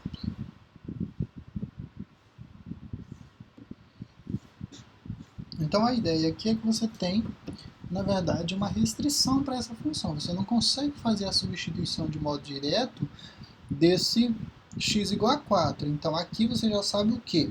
Se você não consegue fazer a substituição direta do x na função, você sabe então que o limite ele vai ser diferente que a aplicação no ponto. Então o limite para essa função ele é diferente da aplicação da f de 4. Ok? E a f de 4 nesse caso, né, não está definida para essa função, porque você não pode substituir o 4 aqui no lugar do x, senão vai zerar o denominador. E aí, nesse caso, tem que fazer a modificação da função de modo a conseguir, né, resolver os cálculos. Nesse caso, eu tenho aquela mesma regrinha, né, de quadrado do primeiro e quadrado do segundo e uma subtração entre eles, então eu consigo reescrever, e aqui você pode enxergar esse 16 como sendo 4 ao quadrado. Né? 4 vezes 4 é igual a 16. Então, x ao quadrado menos 4 elevado ao quadrado. E aí, você tem, então, ainda não foi aplicado o limite. Se não foi aplicado o limite, essa notação de limite permanece ainda.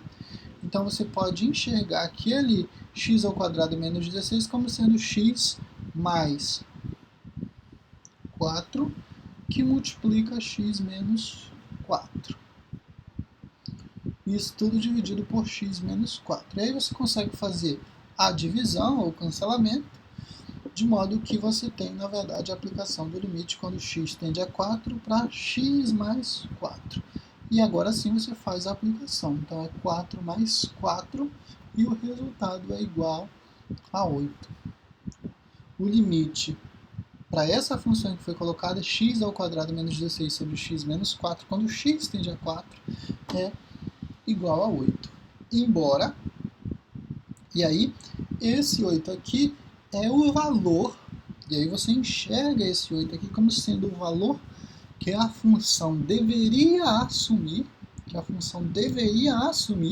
se você substituísse o 4 de modo direto.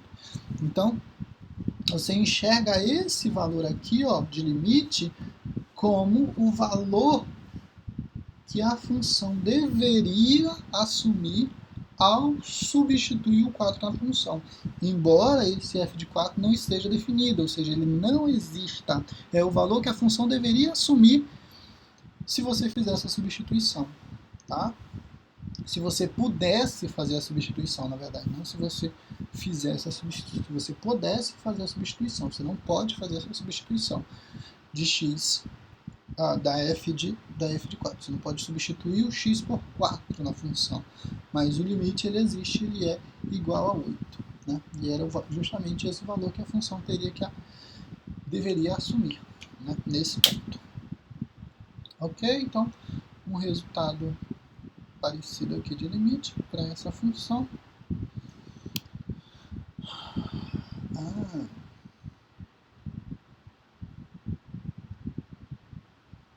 Aqui, ó,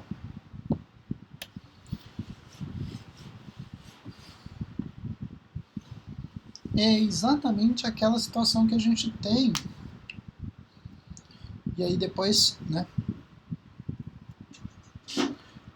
Observa que a função f de x, ela é dada por sentenças, por duas sentenças. Eu vou usar um x ao quadrado menos 1 sobre x menos 1. Se o x, olha a ideia, se o x for diferente de 1. E ele vai ser 3 se o x for igual a 1. E aqui para essa função eu quero calcular, eu quero definir graficamente, só para vocês observarem. Então, para essa função, a gente já viu o que vai acontecer, né? A gente já resolveu exatamente essa parte aqui em que eu tenho o x ao quadrado menos 1 sobre x menos 1, né? E é justamente o ponto em que o x não está definido, o x tem que ser diferente de 1. Para essa função, observa que existe a restrição de que o x não deve assumir o valor igual a 1. Então, para qualquer valor de x, e é exatamente por isso, né? E é exatamente por isso que foi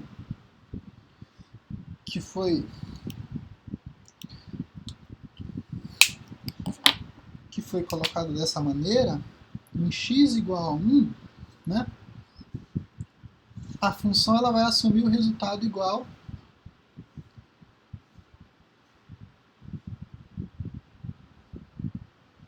a 3. Eu vou colocar esse ponto aqui. E para qualquer valor diferente disso, né, eu vou usar essa expressão aqui. E aí a gente viu que isso aqui vai gerar o quê? Menos 1 sobre x menos 1.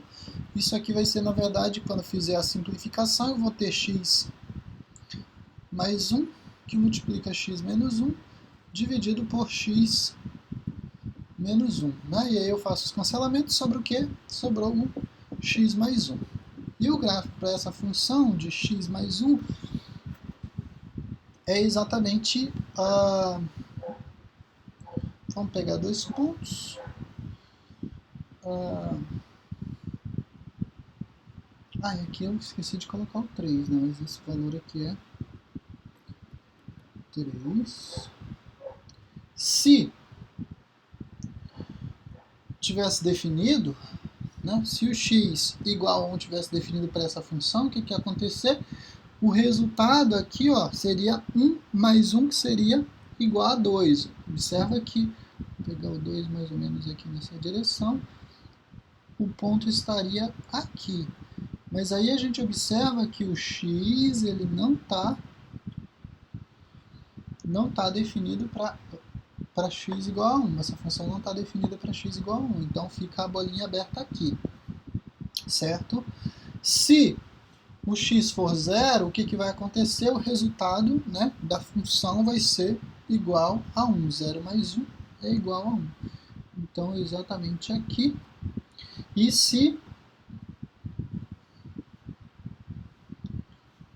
o x for igual a menos 1, o resultado vai ser 0. Então, vamos pegar esses 3 pontos só para definir o gráfico, né, da função, que vai ser uma reta, vai passar por esse ponto e vai continuar aqui assim, tá? Então, esse seria o gráfico, né? Com essa única restrição aqui, ó, que é justamente por conta que você não pode, né, toda vez que o x for diferente de 1, você pode usar essa expressão. Mas se o x for 1, ele está definido e ele é igual a 3, é uma função constante. Então esse ponto, para esse valor em específico, para x igual a 1, o resultado para essa função é 3. Ok? Então, lembra daquela função que tinha o ponto deslocado? É exatamente para esse tipo de situação em que eu tenho indefinição em relação a um valor. Né? Nesse caso, x igual a 1 não pode, porque o resultado aqui zeraria o denominador, e aí eu teria problema. Mas tá, e aí? Como é que fica o limite dessa função se eu faço o x tender a 1? Né? O limite é o quê? É o 3 ou é o valor aqui? E aí, como eu falava para vocês anteriormente, a tendência é sempre analisar nesses casos a direita e a esquerda, né? A direita do ponto e a esquerda do ponto. Nesse caso, você percebe a tendência do gráfico da função, né? Eu tenho um único ponto deslocado, esse y igual a 3 para x igual a 1. Né? É o único ponto que está deslocado. Mas a tendência da função é que se eu me aproximo muito de 1, a tendência é que esse resultado aqui, ó, se aproxime muito de 2. Então o limite para essa função é, na verdade, igual a 2. Tá? E aí o cálculo, né, para esse limite é justamente fazendo aquela expressãozinha que a gente já havia feito aqui. Ó. Então eu estou fazendo, né, como a gente já havia feito anteriormente, o limite quando x tende a 1, isso, quando x tende a 1, né, de x mais 1 que é igual a 1 mais 1. E isso é igual a 2. Então, o limite para essa função é 2, certo? É exatamente igual a 2, ok?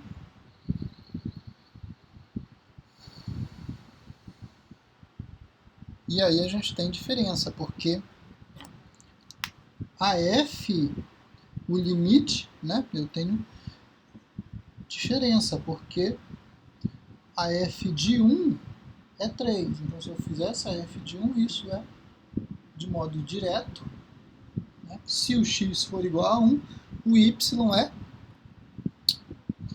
Estou mostrando.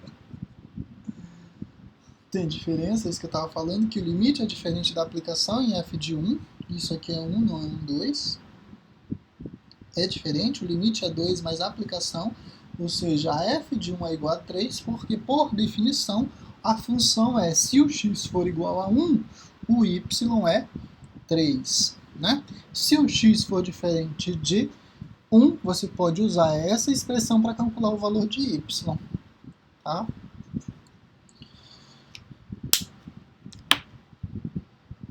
Aqui na nossa continuação, o que a gente tem? Algumas propriedades aí de limite, né? Duas funções, e aí a gente pode pensar, por exemplo, no limite da soma, você poderia, e a gente já fez isso de modo muito natural, né? Que você fez, né? Que o limite da soma é igual à soma dos limites. Se você pensar aqui, por exemplo, no limite que a gente acabou de fazer, o limite para x mais 1, quando x tende a 1, por exemplo, né? Que a gente acabou de fazer isso daqui, né? Então, se a gente poderia separar isso também, né, para ter mais trabalho, como sendo o limite quando x tende a 1 para x, mais o limite quando x tende a 1 para 1. Né? Porque o limite da soma é uma soma de limites. O resultado vai dar certo. Observa que x, quando x tende a 1, o resultado para essa função é 1. Aqui a função constante, o limite da constante, aqui eu esqueci de colocar o 1, né? O limite da constante é a própria constante. Então, 1 mais 1 é... 1 mais 1 é 2, né? De modo direto, você poderia também fazer isso, né? Fazendo a substituição direta, né? Sem fazer a aplicação dos limites. Tá? Então, essa propriedade aí é válida. Aqui, a representação, né, o limite da soma é igual à soma dos limites. Você poderia fazer, né, pegar a função e separar ela por partes, né, só para ter mais trabalho, e fazer essa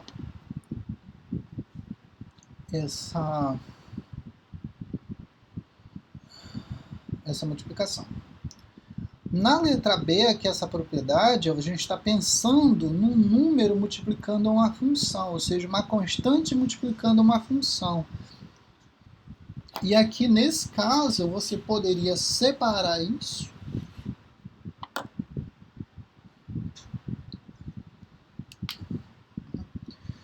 e aí, se você for pensar, por exemplo, na função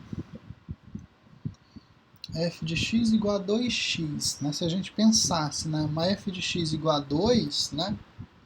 Por exemplo, sei lá, fazendo um x tender a menos 2. Então, vamos pegar um valor diferente, vamos pegar um menos 1, só para não ter um 2 e um 2 ali. Eu poderia fazer isso de modo direto, né? Fazendo a substituição devida, né?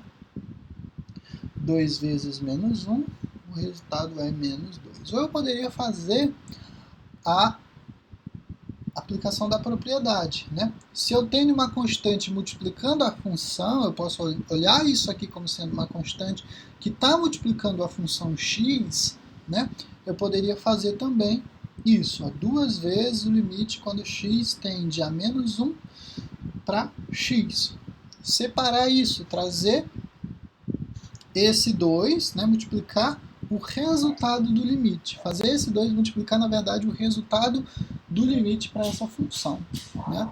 E aí isso ficaria representado como sendo duas vezes. Aí a aplicação, no limite, quando x tende a menos 1 para x, é a substituição, né? Então, menos 1. E o resultado é menos 2 também. Ok? Então, toda vez que você tiver uma constante multiplicando uma função, você pode, né, trazer essa constante para frente do limite e fazer de modo muito natural a aplicação. Aqui na letra C é a mesma propriedade. O limite do produto é igual ao produto dos limites dos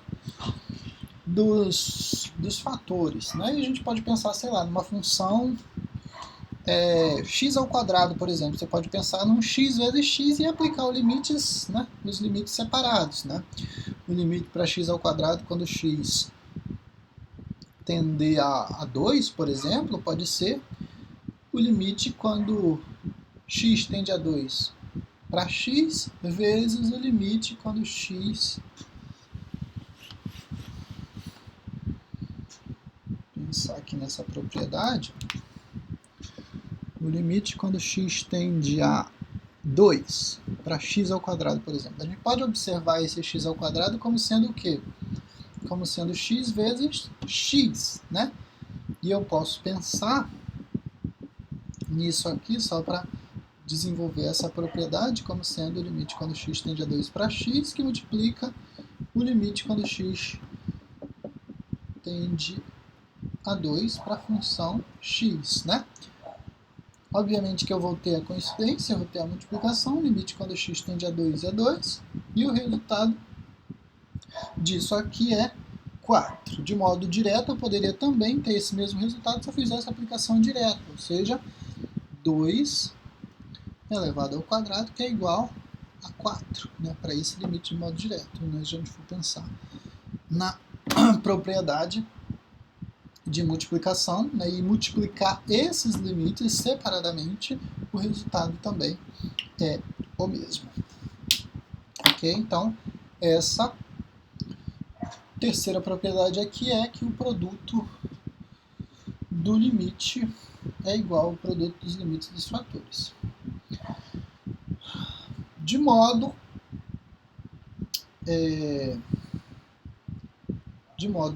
semelhante, a gente tem que a divisão também de limites é igual o limite, a divisão desses limites, né? O limite de uma divisão é igual ao, ou de um quociente, é igual ao quociente dos limites. Divisão aí como que, tá? Quociente, divisão. Eu acho que eu coloquei um exemplo para esse segundo. Aqui. Não, isso aqui é a propriedade. Um primeiro exemplo,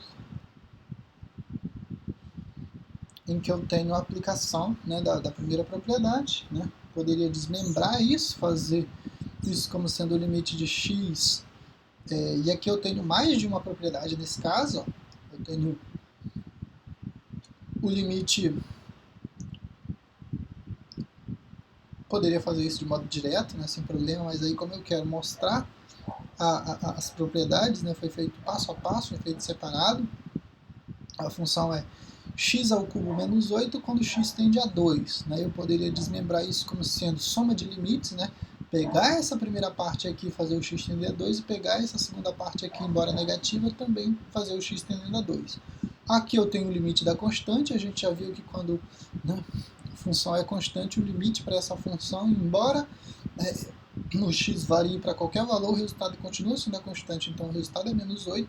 E aqui eu faço mais um desmembramento, né, de propriedade. Aqui só para demonstrar a propriedade, senhores, só para demonstrar as propriedades que a gente acabou de ver ali. Mas a ideia aqui não é ficar perdendo tempo com esses desmembramentos, não. Você pode fazer de modo muito direto aqui esse limite, tá? Sem prejuízo nenhum. E aqui, então, eu enxergo esses 5 como sendo uma constante multiplicando o x ao cubo. E aí eu consigo, então, trazer esses 5 para frente do limite e fazer a aplicação em x ao cubo, né? Quando x tende a 2. E aí o resultado é, na verdade, 5 vezes a aplicação agora do x como sendo 2 elevado ao cubo, né? E aí o resultado para essa operação toda, 2 vezes 2 vezes 2 é igual a 8. 8 vezes 5 é 40, e 40 menos 8 é igual a 32, certo?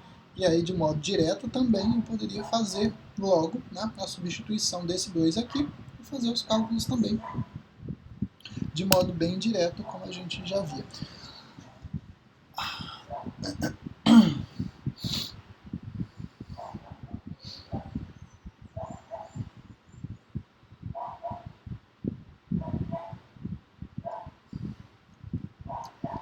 Na sequência, eu acho que é o último exemplo, eu estou em uma função e olha o que acontece com essa função. Eu estou mostrando isso para vocês. Eu tenho uma função, na verdade estou calculando o limite de modo, né, quando x tende a 3, para raiz cúbica, raiz quadrada de x menos a raiz quadrada de 3 dividido por x menos 3.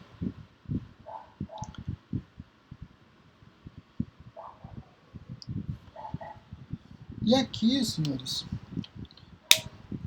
aqui foi colocado que a propriedade D, que é a propriedade justamente essa da divisão, não se aplica porque eu tenho uma restrição, né? Aqui eu não posso fazer a aplicação direta, não posso fazer a aplicação, né, do x na f e do x na g de modo direto, porque se eu fizer a substituição no denominador aqui em x igual a 3, o resultado vai ser 0 e eu não posso ter esse 0 aí no denominador, né? E aí então a propriedade 3 não se aplica, que é aquela substituição direta, tanto no denominador quanto no numerador, né, do valor 3. Aí eu tenho que procurar uma alternativa de substituir a minha função, substituir não, de transformar essa função em uma função que eu consiga, né, resolver essa indefinição que se apresenta aqui. Nesse caso, a indefinição é substituir o x por 3. Se eu substituir x por 3, o resultado 0 do denominador e eu não consigo fazer esse cálculo. Só que se você observar, o numerador é uma raiz de x menos a raiz de 3. E no denominador, é x menos 3. Então a gente vai enxergar esse denominador agora como sendo o inverso, né? Porque o que a gente tinha visto o que a gente tinha visto era no caso do numerador, né, que a gente enxergava lá um produto da soma pela diferença no numerador. Aqui a gente vai enxergar no denominador, né, para cancelar lá o valor no numerador e verificar o que acontece. Então, olha o que acontece aqui. Se você tiver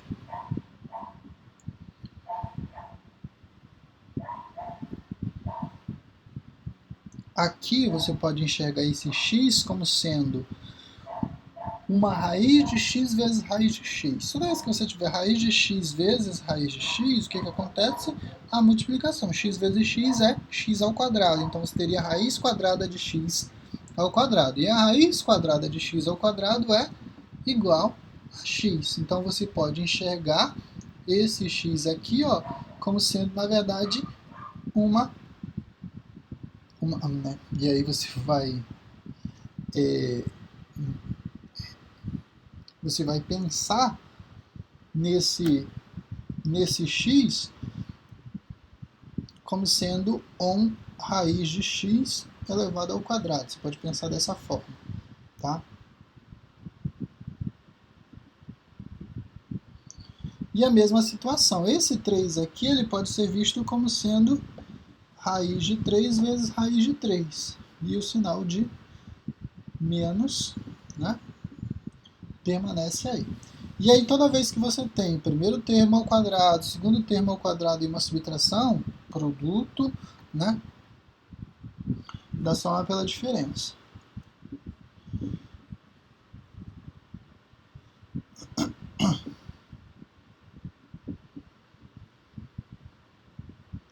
E agora sim, né?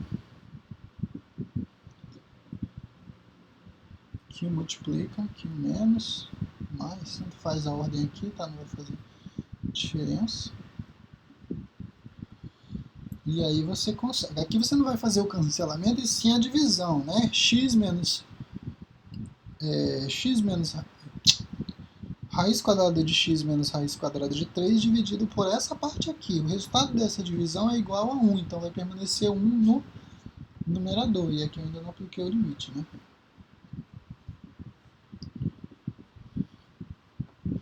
De 1 sobre... Sobrou o que quando você fez a divisão? Sobrou o raiz de x mais raiz de 3. E aí, agora sim, fazendo a aplicação do limite, observa que fazendo a aplicação, você tem 3 raiz de 3 mais raiz de 3. E isso aqui é igual a 1 sobre 2 raiz de 3. A soma, como se tivesse 1 mais 1 é 2. 2 raiz de 3. Você pode racionalizar ou pode simplesmente interromper aqui. Né? Se você fosse racionalizar, você multiplicaria tanto aqui quanto aqui por raiz de 3. E o resultado seria raiz de 3 sobre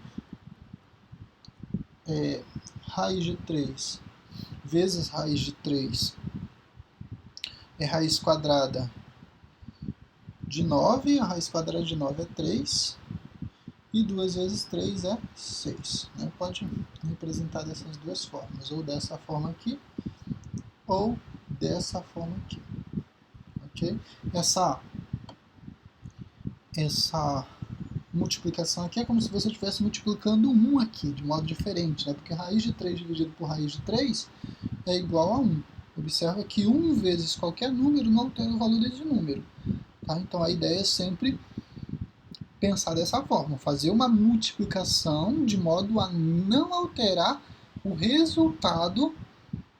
O resultado é como se eu estivesse multiplicando 1 para não alterar o resultado do número, né? Só que você está multiplicando 1 de modo diferente, né? Você vai alterar os cálculos, mas o resultado permanece. Você vai alterar, como é que eu posso dizer?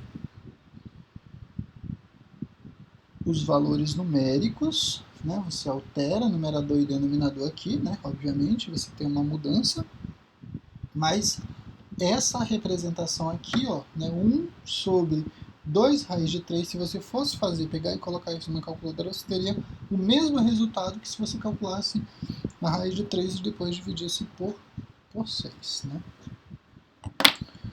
Ok, senhores? Então, pode ser representado dessas duas maneiras. E aqui na resposta ficou 1 sobre 2 raiz de 3, mas você poderia continuar racionalizando, tá? Racionalizando os denominadores. E aí a gente encerra. Eu avancei bastante hoje. 2 horas de aula. A gente encerra então a aula de hoje com esses exemplos. Na aula de sexta-feira eu preciso olhar o plano de ensino, mas eu acredito que a gente tenha mais uma aula sobre essa parte de limites. Eu acredito que eu tinha planejado 3 aulas, né? E a gente vai fazer bastante exemplos na aula que vem. Ok? Então, senhores, até a próxima aula, até sexta-feira. Grande abraço a todos.